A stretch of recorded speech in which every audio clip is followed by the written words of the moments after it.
মুসা আলাইহিস সালামের জামানা বৃষ্টি হয় না, মূল কথাগুলো শুধু বলা উদ্দেশ্য। বৃষ্টি হয় না, সালাতুল ইস্তিসকা আদায় করবে, বৃষ্টি প্রার্থনার নামাজ আদায় করা হবে। মুসা আলাইহিস সালাম সবাইরে নিয়ে খোলা ময়দানে গেছে বৃষ্টি প্রার্থনার নামাজ আদায় করার জন্য। আমাদের দোয়া কবুল হলো কি হলো না, আর হলে এই দোয়ার ফলাফল নগদে না বাকিতে, এটা আমরা জানি না। কিন্তু পয়গম্বর আলাইহিস সালামের কানেকশন সরাসরি আল্লাহ তাআলার সাথে, এই জন্য দোয়া কবুল এবং দোয়ার অবস্থাটা তারা সরাসরি জানতে পারে। পয়গম্বর মুসা আলাইহিস সালাম দোয়া করে, দোয়া কবুল হয় না।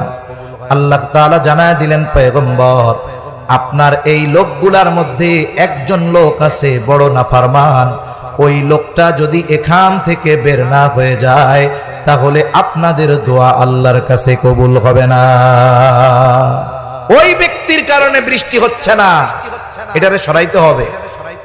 মুসা আলাইহিস সালাম উপস্থিত সকলের মধ্যে ঘোষণা করে দিলেন, কোন ব্যক্তি আছো পাপাচারে লিপ্ত, আল্লাহর অবাধ্যতায় লিপ্ত, এখান থেকে তুমি বের হয়ে যাও, তোমার জন্য বৃষ্টি হচ্ছে না, বের হয়ে যাও। আর যদি স্বেচ্ছায় বাইর না হও তাহলে কিন্তু নাম যাই না, নাম কয়া দিমু। যদি সমাজে এমন কোন ব্যক্তি থাকে, প্রত্যেক সমাজে কম বেশি এমন লোক থাকে, মার্কা মারা চোর আছে না? মনে করেন আপনাদের এলাকায় একজন আছে মার্কা মারা চোর, সবাই জানে ওই লোক চোর, চোরও এটা জানে, আমি যে চোর সবাই জানে। তার মানে চোরও সবাইকে জানে, সবাই চোরের ব্যাপারেও জানে। এখন বলেন তো ওই লোকটা কি এইটা পছন্দ করবে যে আমরা যদি এখন এই জায়গায় বলি যে আমাদের মধ্যে চোর কে আছো খাড়াও? বলেন তো ওই চোর জানে যে সবাই জানে আমি চোর, আমিও জানি যে এরা আমাকে চিনে, এরপরেও চোর কি দাঁড়ায় বলবে যে ভাই আমি হইলাম সেই মার্কা মারা নাম্বার 1 চোর? বলবে? বলবে না। বরং যদি কোনো মজলিসে তাকে ইন্ডিকেট করে চোর বলা হয়, সে বলবে খবরদার, আমার কিন্তু মান সম্মান আছে, বুঝাই না কথা কইন। অথচ সে জানে আমি চোর, সবাই জানে সে চোর।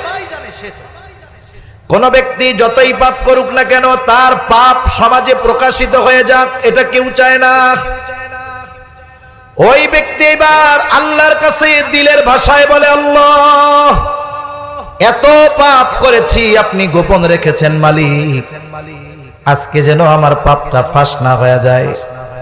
হৃদয়ের ভাষায় আল্লাহ তাআলাকে ডাকতেছে একাগ্রতার সাথে, একনিষ্ঠতার সাথে, হাত উঁচু করে না, মুখ দিয়াও কিছু বলে না, হৃদয়ের ভাষায় আল্লাহকে ডাকতেছে, আল্লাহর কাছে